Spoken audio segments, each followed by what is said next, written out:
Clearly, Taiwan is in a very dangerous situation, and in situations like this, it's always important to recall the words of Henry Kissinger, who famously said that to be an enemy of the United States is dangerous, to be a friend is fatal.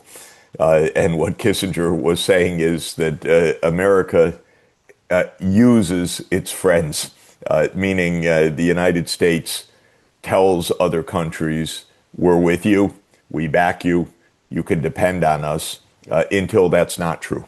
And Kissinger was referring to countless cases in which the U.S. Was encouraging other political leaders to engage in wars, so that effectively these were proxy wars between the United States and the Soviet Union, or the United States and Russia. And at some point, those wars become devastating to the friend country. And at some point, at least so far, the U.S. has chosen an off-ramp, which leaves the so-called friend or ally stranded in the end. Of course, the sympathy towards that stranded country has to be limited, because usually they have naively depended on the United States that they're going to be protected in some kind of confrontation. So the relevance of that observation for Taiwan is very direct and very strong. If any Taiwanese leader believes the United States can truly protect Taiwan from something that crosses the mainland red line in a real red line, forget it. This is absurd to even think so. And that's why I have said over recent years, look at Ukraine. Look at Ukraine. You could also look at Gaza. You could look at Afghanistan. You could look at almost any of these wars of choice that the United States has been engaged in Syria, in Libya. The list is very, very long. The United States engages in wars because it doesn't listen to other parties. It really just barrels through and claims that all objections are signs of weakness or phony propaganda of the other side, or bluffs. And so the U.S. tends to act extraordinarily arrogantly.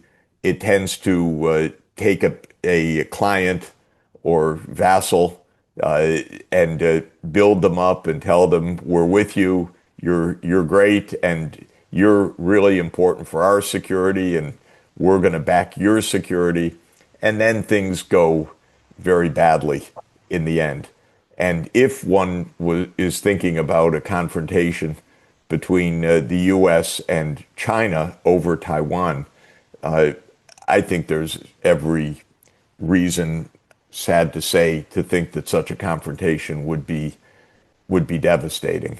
Devastating for Taiwan first and foremost, but I would put the U.S. second on the list of devastation. It would not win such a confrontation outright.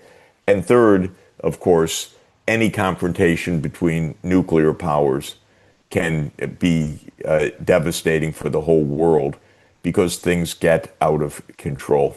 And when you lose conventionally, there are always voices on the losing side that say we need to escalate all the way, because if we lose conventionally, we lose everything. We lose our stature, we lose our prestige, we lose our alliance. In this case, if it was the U.S.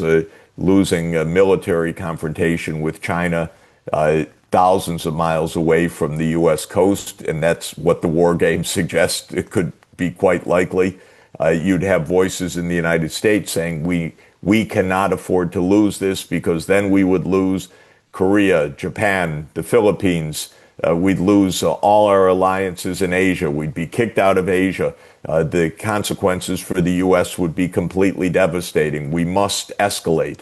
And then one is on a path of potentially global destruction. And so this is why you don't cross red lines of other major powers. My own view is the basic principle is to stay out of each other's lanes.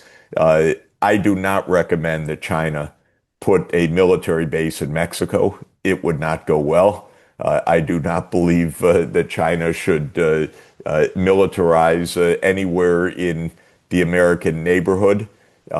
No reason for it. I don't think that China would do it for a moment. They have zero interest in it. And similarly, I've never believed that the United States should have military bases in Ukraine or in the South Caucasus or anywhere around China. And for that reason, this is a basic proposition. I've tried in a recent little essay to distinguish two concepts that I think are completely different.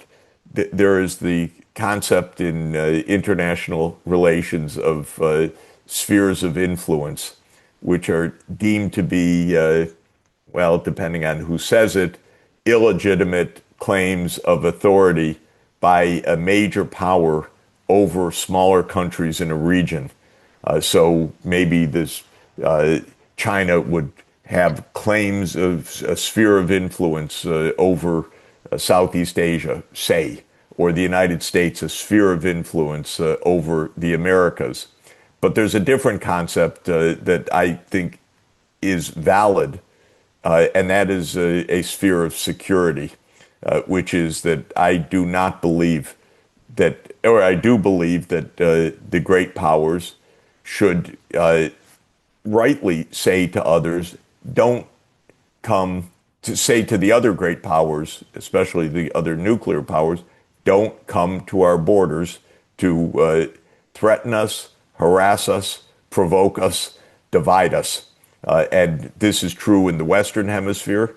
The United States has long claimed this in the Monroe Doctrine, more than 200 years old.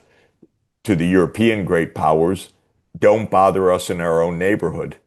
And the United States should respect that in other regions. And that way, I think the major nuclear powers can stay out of each other's way, respect each other's red lines, and we can avoid nuclear war, which I take to be the number one quest of diplomacy in this world, that we don't blow ourselves up and we don't take provocations or accidents or failures to heed red lines and thereby end up on an escalatory path that is completely devastating.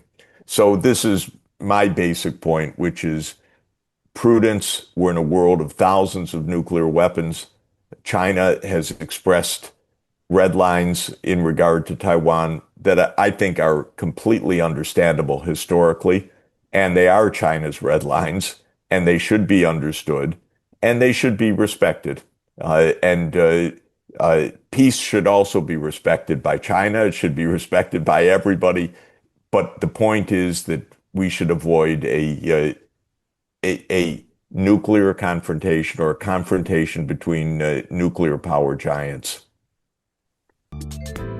偷偷告诉大家，我最近发现了新法宝 Royal Face 逆时奇迹系列，它有活肤露、全效精华，还有精华霜。尤其我皮肤比较偏干，所以我非常的注重保湿。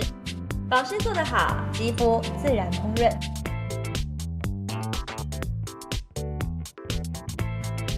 提亮肤色更年轻，抚平皱纹超有感，而且气色变好。用心保养，每天都更美一点。